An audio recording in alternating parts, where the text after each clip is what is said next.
Ada sebuah video di mana saya dikirim linknya menceritakan ramalan Jayabaya tentang keadaan dunia saat ini. Lalu dia menggabungkan sejarah 7 presiden belakangan di Indonesia yang ternyata berpola atau ada polanya. Pola sepertinya halnya di Amerika. Rakyat Amerika memilih yang sesuai dengan kebutuhan bangsa Amerika pada saat itu untuk mengantisipasi masa depan dan manfaat yang akan rakyat dapatkan ke depannya. Jadi kalau rakyat Amerika perlu keuntungan finansial alias rakyatnya mau kaya, maka Partai Republik lah yang terpilih menang. Karena Partai Republik cirinya menurunkan pajak dan menswastakan negara. Kalau Partai Demokrat yang terpilih, pajak naik namun fasilitas negara untuk rakyat jadi gratis dan lengkap seperti sarana kesehatan dan pendidikannya. Demikian juga 7 presiden Indonesia menjabat selama ini, maka semua bergaya sama, yaitu heavy on government atau berciri apa-apa pemerintah, ala Partai Demokratnya Amerika, ala sosialisnya Tiongkok. Sementara para kandidat yang akan bermain di 2024 saat ini semuanya berciri sama, berpola sama dengan 7 presiden yang telah berkuasa, apa-apa pemerintah.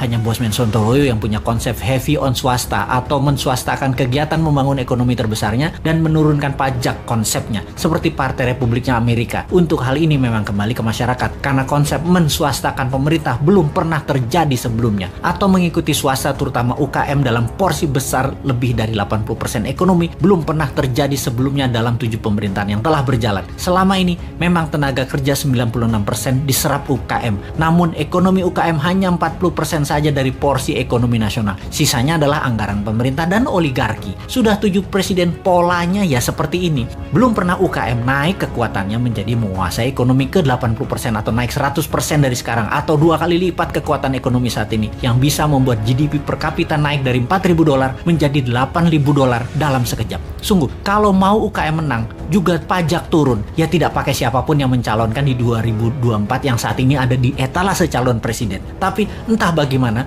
bangsa Indonesia apakah mau berubah atau tetap, ya belum tahu juga. Apakah efek corona yang meluluh lantakan ekonomi saat ini dan mengambiarkan kesehatan masyarakat saat ini yang dikelola oleh pemerintah yang menjabat atau oleh masyarakat masih layak menjabat ke depannya di tahun 2024? Ya terserah rakyat. Jadi kita biarkan sampai 3 tahun ke depan aja. Kita lihat di tahun 2024 akankah memilih calon dari yang ada di etalase saat ini yang berciri sama dengan 7 presiden yang lalu, atau pilih calon-calon baru yang berciri baru bahkan beda seperti ala Sontoloyo misalnya. Tentunya bukan Bosman ya, dia mah nggak pantas, orang pedagang recehan dan provokator doang bisanya. Ciri presiden yang lalu-lalu adalah kuat hutang pinjaman dari negara lain. Dulu banyaknya ke IMF, sekarang malah 2, IMF dan Tiongkok. Dan nanti kalau yang jadi salah satu dari kandidat yang ada, rasanya sama, berhutang juga. Hanya konsep bernegara MMT yang berani cetak duit berbasis proyek anak negeri. Proyek ini berbasis UKM. Kalau UKM mau maju, ya pilih model MMT. MMT itu pro swasta banget dan menurunkan pajak. Kalau lihat dari pajangan etalase, ya mereka kebanyakan memuja pilihannya tadi hanya orangnya, bukan konsep bernegaranya. Karena tidak satu pun punya konsep. Asli mereka yang mau jadi presiden saat ini punyanya satu, bagaimana jadi populer agar terpilih.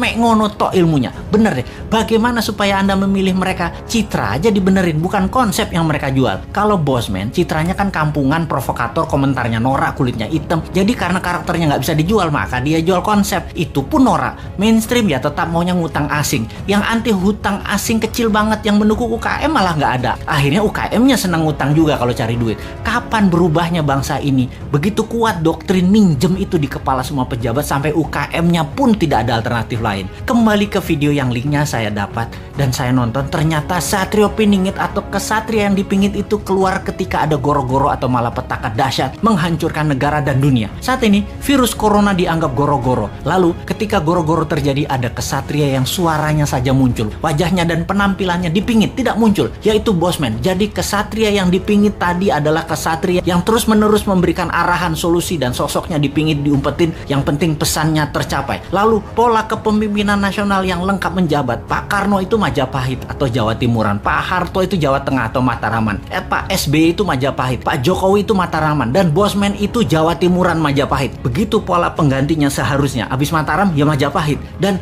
sekali lagi sahabat, kedua informasi terakhir itu lebih ngaco lagi sahabat dari MMT-nya Bosman dan pro swastanya Bosman. Wis, sekarang kita semua sing sehat, selamat, tinggikan imunitas dengan banyak guyon-guyon segar.